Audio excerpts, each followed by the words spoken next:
You know, before I actually saw the evidence of this, I legitimately would have said that's impossible. Let's talk about it.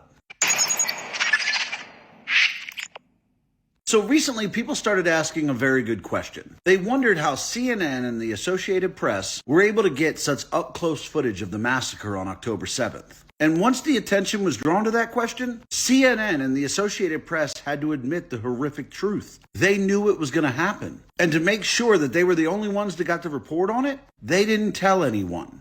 They traded 1,400 Israeli lives so that they could get up-close shots like this.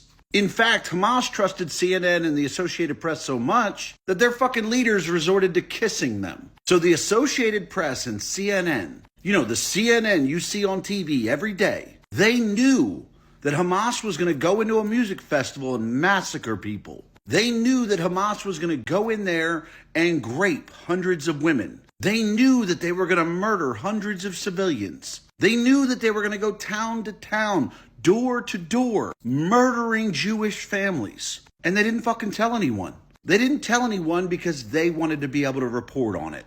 And the worst part is their covering for Hamas didn't stop there. Even though one of the spokespeople for Hamas on an interview said that if there was a way to turn back time, he would carry out the October 7th attack again.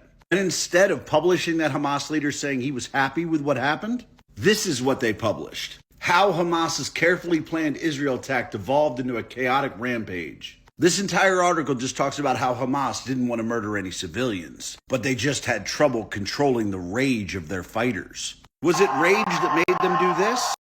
Into a music festival filled with hundreds of civilians, murder most of them and rape the women they captured? Because CNN and the AP allowed that to happen just so they could get some fucking pictures. These reporters need to be prosecuted. Or even better, I hope Israel treats them just like Hamas.